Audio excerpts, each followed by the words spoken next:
저는 이수연입니다. 42살, 출판사에서 편집장으로 일하고 있죠.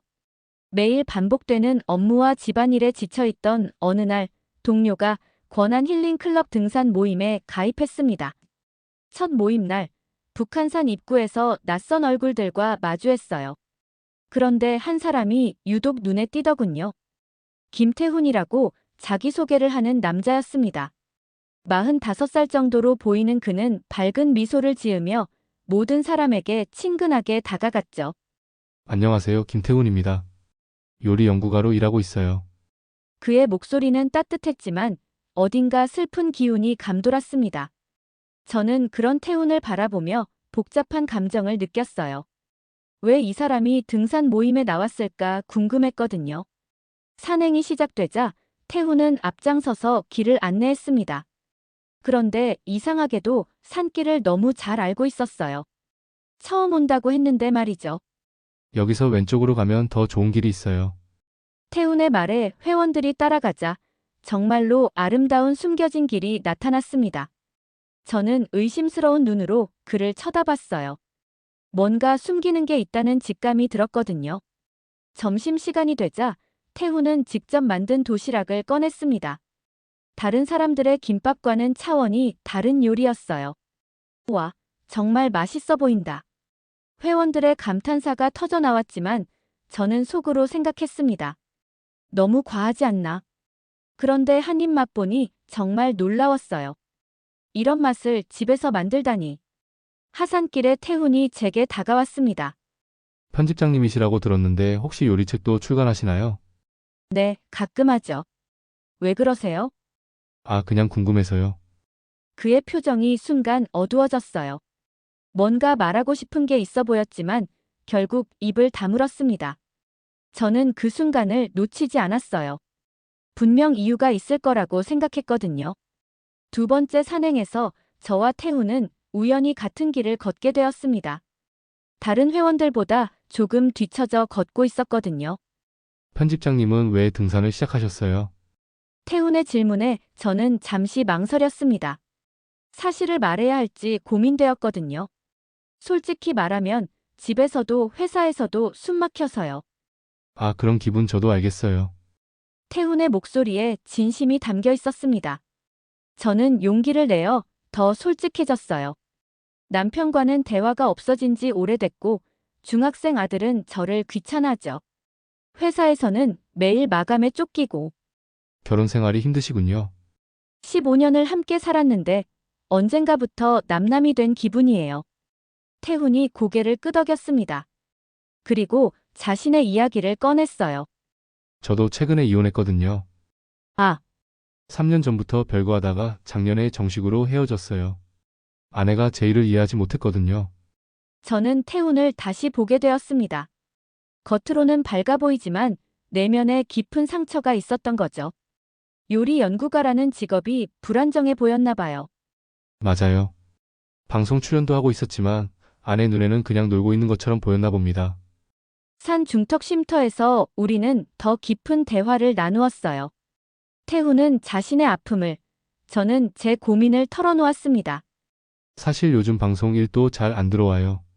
나이가 들어서인지 기회가 줄어들고 그래서 등산을 시작하신 거군요. 내 마음을 정리하고 싶어서요. 그 순간 저는 태훈에게 묘한 동질감을 느꼈습니다. 서로 다른 상황이지만 비슷한 아픔을 가지고 있었거든요. 하산할 때쯤 우리 사이에는 특별한 공감대가 형성되어 있었습니다. 말하지 않아도 서로의 마음을 이해하는 그런 느낌이었어요. 산행 이후 태훈과 저는 자연스럽게 개인적인 만남을 갖기 시작했습니다. 처음에는 우연을 가장했지만 점차 의도적인 만남이 되었어요. 어느 날 태훈이 문자를 보냈습니다. 편집장님 시간 되시면 제가 운영하는 작은 요리 교실에 오세요. 저는 호기심에 그곳을 찾아갔어요. 홍대 근처의 아담한 공간에서 태훈이 저를 기다리고 있었습니다. 혼자 오신 건가요? 네, 특별히 편집장님만 초대했거든요.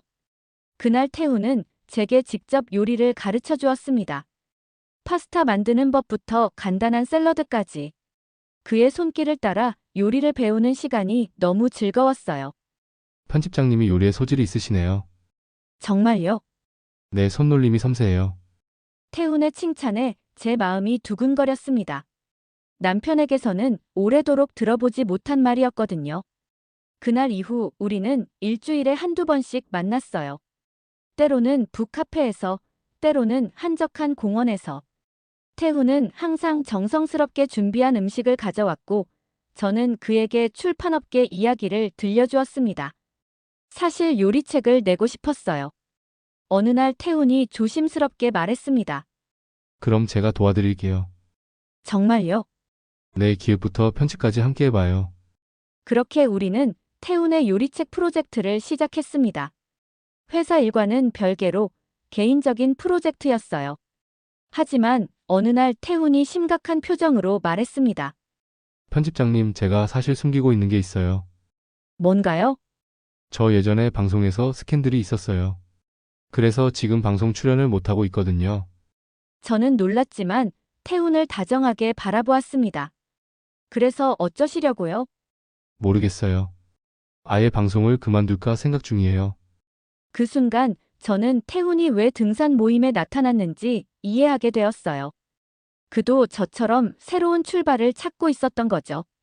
평온했던 일상에 균열이 생기기 시작했습니다. 남편이 제 변화를 눈치채기 시작한 거예요. 요즘 표정이 밝아졌네? 저녁 식탁에서 남편이 말했습니다. 그런가요? 등산 때문인가? 그 모임 어때? 괜찮아요. 하지만 남편의 눈빛이 예전과 달랐어요. 의심스러워하는 기색이 역력했거든요. 며칠 후 남편이 갑자기 등산 모임에 참여하겠다고 말했습니다. 나도 한번 가보고 싶어. 갑자기 왜요? 당신이 그렇게 좋아하는데 궁금하지. 제 마음이 급격히 불안해졌어요. 태훈과 남편이 만나면 어떻게 될까 걱정되었거든요. 다음 주 산행에서 남편이 나타났습니다. 태훈과 인사를 나누는 남편의 모습을 보며 저는 가슴이 철렁했어요. 아내가 많은 이야기를 하더라고요. 남편이 태훈에게 말했습니다. 아, 그러셨군요. 태훈은 담담하게 대답했지만 저는 그의 당황함을 느낄 수 있었어요. 산행 내내 남편은 저와 태훈의 모든 행동을 관찰했습니다. 제가 태훈과 대화할 때마다 끼어들었고 쉬는 시간에도 제 곁을 떠나지 않았어요. 편집장님, 오늘은 조심스럽네요. 태훈이 작은 목소리로 말했습니다. 죄송해요. 저는 태훈에게 미안함을 감출 수 없었어요. 하지만 어쩔 수 없는 상황이었거든요.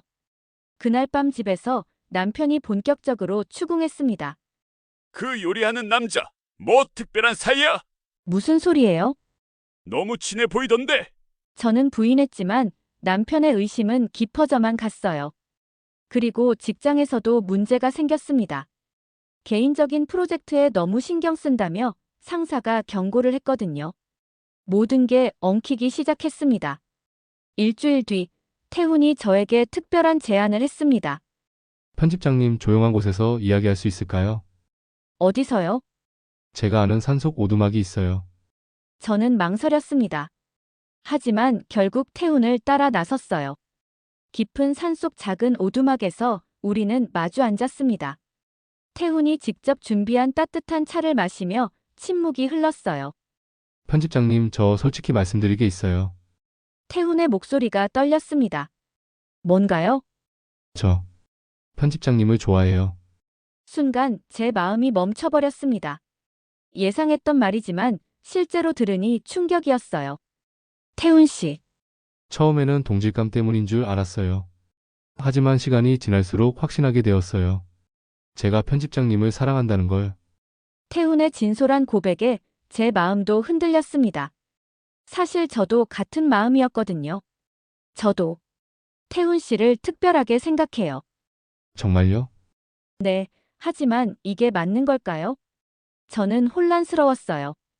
결혼한 여자로서 다른 남자를 사랑한다는 것이 옳은 일인지 확신이 서지 않았거든요. 저도 많이 고민했어요. 하지만 제 마음을 속일 수는 없더라고요. 태훈이 제 손을 조심스럽게 잡았습니다. 편집장님, 저와 함께하면 안 될까요? 태훈 씨, 저는 말을 잇지 못했어요. 마음으로는 태훈과 함께하고 싶었지만 현실의 벽이 너무 높았거든요. 시간을 좀 주세요.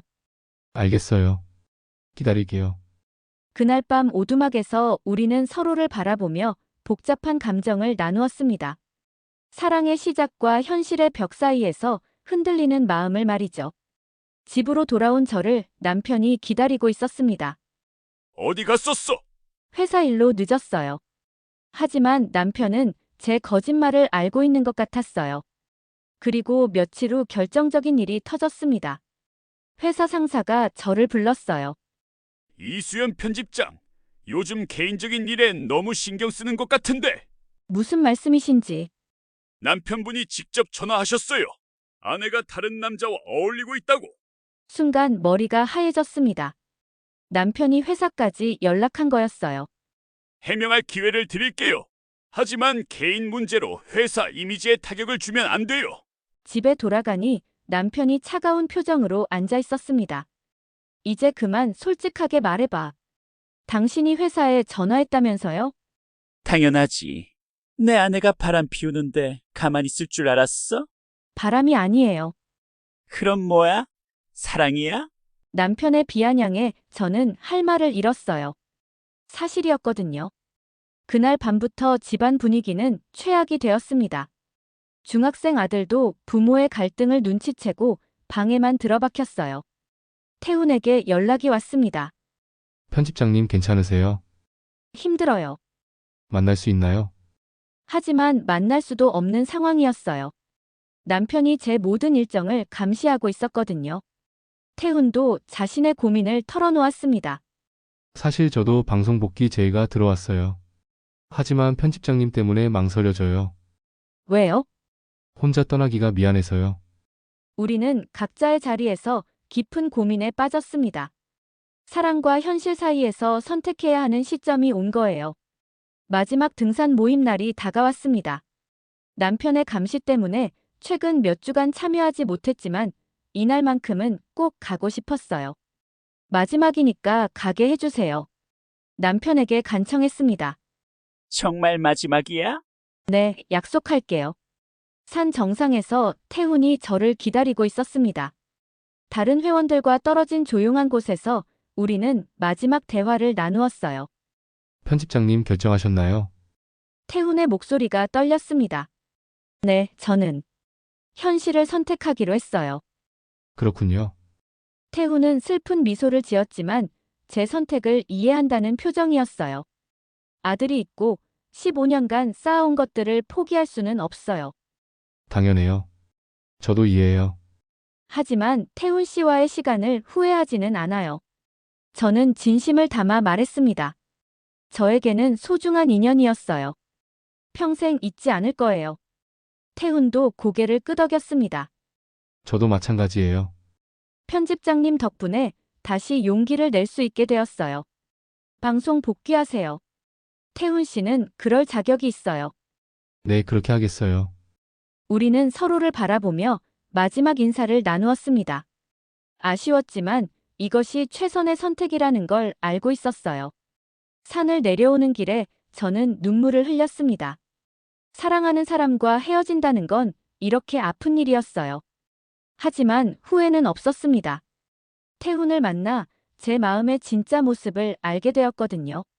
3개월이 지났습니다. 집안 분위기는 예전보다 나아졌어요. 남편과는 아직도 어색하지만 서로 노력하고 있습니다. 아들과도 대화가 늘었어요. 제가 먼저 다가가기 시작했거든요. 엄마, 요즘 표정이 달라졌어. 어떻게? 더 단단해진 것 같아. 아들의 말에 저는 미소를 지었습니다. 정말로 저는 달라졌어요. 더 강해졌고 제 인생에 대해 주도적으로 생각하게 되었거든요. 회사에서는 새로운 프로젝트를 맡았습니다. 여성 작가들의 에세이집을 기획하는 일이었어요. 제 경험이 도움이 되는 일이었죠. 어느 날 TV를 보다가 태훈을 봤습니다. 새로운 요리 프로그램에서 밝은 모습으로 요리를 하고 있었어요. 저기 나오는 셰프 멋있다. 아들이 말했습니다. 그러네. 저는 태훈의 모습을 보며 뿌듯함을 느꼈어요. 그가 다시 자신의 자리를 찾았다는 게 기뻤거든요. 며칠 후 태훈의 요리책이 서점에 나왔다는 소식을 들었습니다. 다른 출판사에서 낸 책이었지만 제가 조언해드린 내용들이 반영되어 있을 거라고 생각하니 뿌듯했어요. 저는 그 책을 사서 집에서 조용히 읽어봤습니다. 태훈의 진솔한 이야기와 정성스러운 레시피들이 담겨 있었어요. 마지막 페이지에 작은 글씨로 쓰여진 감사 인사를 발견했습니다. 용기를 주신 모든 분들께 감사드립니다. 그 순간 저는 태훈이 저를 기억하고 있다는 걸 알았어요. 저도 제 방식으로 새로운 출발을 하고 있습니다. 완벽하지는 않지만 제 선택에 만족하고 있어요. 가끔 산을 바라볼 때면 태훈과의 추억이 떠오릅니다. 아픈 기억이지만 소중한 인연이었어요. 그 경험이 지금의 저를 만들어 주었거든요. 인생은 완벽할 수 없다는 걸 배웠습니다. 하지만 그 불완전함 속에서도 의미를 찾을 수 있다는 것도 알게 되었어요. 태훈과 우리는 각자의 자리에서 행복을 찾아가고 있습니다.